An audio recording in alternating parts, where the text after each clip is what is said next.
This is All Out Politics, news, debate and opinion from the heart of Westminster. So what does Mrs May need to say in Florence on Friday to kickstart the Brexit negotiations? She seems to have made peace with her Foreign Secretary for the moment, but talks between the Brexit Secretary and the EU's chief negotiator have stalled, and the papers are full of rumours that the Prime Minister is prepared to offer the EU £17 billion to leave. So can she possibly keep all sides happy? With me are Richard Tice, who is the co-chairman of the Brexit campaign group Leave Means Leave, and Lucy Thomas, the former deputy director of the official Remain campaign in Britain Stronger in Europe. She's now head of Brexit advice at Edelman PR. Welcome to you both. Morning. So, Richard, how can she make everybody happy in this speech? I think quite simply, actually, she's got to reiterate the optimistic speech she gave back in January at Lancaster House, confirming we're going to leave the single market, leave the customs union. And, yes, there is an issue about settling our accounts, as Boris quite rightly said in his excellent article over the weekend. And, on the basis that one is going to settle those accounts, what is legally due, then actually, the negotiations should move forward. I think it's, what everybody should agree is we need to accelerate this process. It's taking too long. It doesn't need to take this long. In business, in the corporate world, we would be resolving this in a matter of months, not years. But it's taking too long, isn't it, because we don't really know where we want to go? Absolutely not. We know exactly where we want to go. This is the myth that the media portray. We know exactly where we want to go. The Prime Minister set it out back in January. Well, I'm not entirely sure that's true, given how many different opinions we've heard, even out of cabinet ministers, let alone others. I think the truth is about Friday is that she will be under pressure from the rest of the EU to make very clear what settling accounts means. I think there is certainly progress in Boris using the same terminology as Michel Barnier, the EU chief, saying that there is an agreement we have to settle our accounts. But what that means in practice, let's see. There's this new form of words has come up, which is that no member state should have to pay in any more or take out any less than was foreseen by 2020, which amounts to around this £17 billion or 20 billion euros. It's thought that that is what people are thinking about, but whether she'll actually say in pounds and pence what that amounts to in her speech, I think she'll come under pressure not to do so from those in her government. But I think from the EU's perspective, there is this deadlock. They feel like the UK doesn't want to commit to paying anything, so it's a really tricky balance for her. But of course, it's actually the EU's fault, because it's the EU that set out this process that we had to try and agree a number, agree the Northern Ireland issues, and the issues for citizens before discussing all the other issues. They're all so intertwined, much better to do it all together. But that's reality. We've accepted that. We're leaving them, they're not leaving us. So it's But in a sense, it's clear now that it was a mistake for both sides to accept that. So both sides should change that and move to talk about it all much quicker, because that's actually what the people want, and it's what businesses want. Well, you see, you want to speed this up and you want certainty for business, but, for example, we don't know what the government's position on this transition phase is. Should it be 6 months, as Boris Johnson says, or should it be 3 years with staying in the single market, as the Chancellor suggested? That is a government divided. Our view is actually you don't actually need a transition phase if you get on with the negotiations, because then there'll be plenty of time to deal with it. That's not the government's view. Well, the government's view is the transition agreement is part of the negotiations, and that, again, that's why it's also intertwined. Do we need clarity on how long this transition is going to be? What we need is to sit down 24/7, not 1 week every 4 weeks, and we need to accelerate the process and bring it all in together.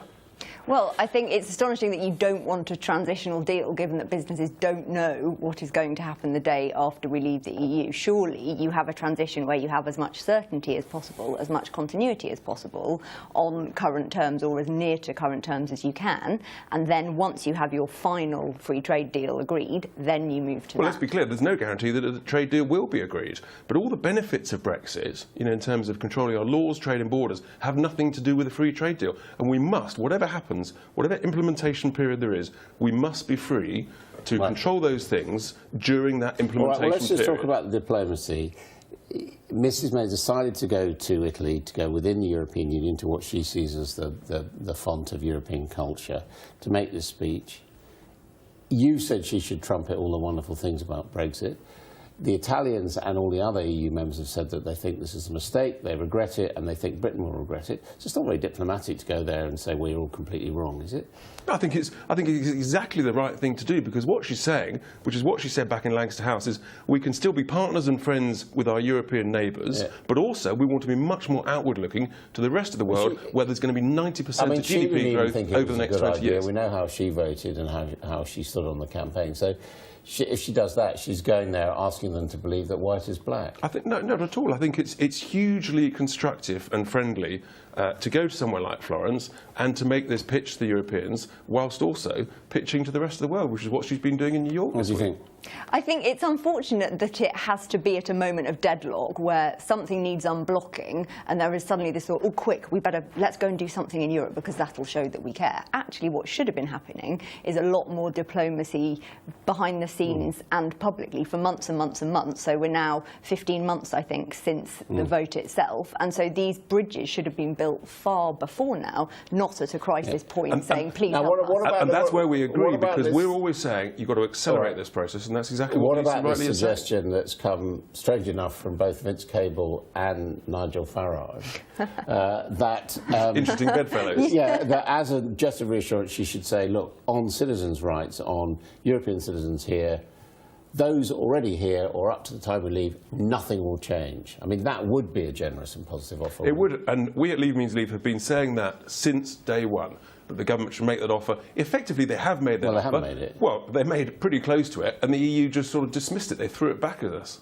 I think so much of this comes down to how these things are decided. So, as Richard says, everything is kind of intertwined, and so unless you have what court is going to decide what is right to implement... But you could just make that offer. I mean, he thinks you could make it. You could. Shouldn't you make it? It would be a very bold, it would be a very good position to take. It would show that we're open and but that is willing to be helpful and generous, actually.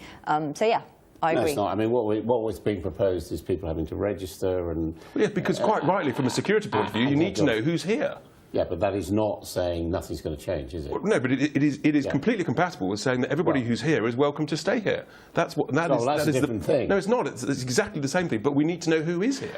Well, I think the difficulty comes that all of the sort of intricate details get in the way, and I think also the government, frankly, is thinking, where are our cards? You know, what kind of leverage do we have in these negotiations? They seem to play quite a lot the security and intelligence sharing card, and presumably this is another thing where they're thinking, you know, we could sort of do some bargaining around these issues, which is a shame if that is the case. And I genuinely don't think actually they have used that. Probably almost the only person who almost used that was Philip Hammond. But I don't think that's the position. They're not using that as a bargaining card. In a sense, it's actually the European Union that is sort of, by bringing it to the fore, is using it as a bargaining and in terms of delivering what you'd like to see, would it be better if Boris Johnson was in the driving seat?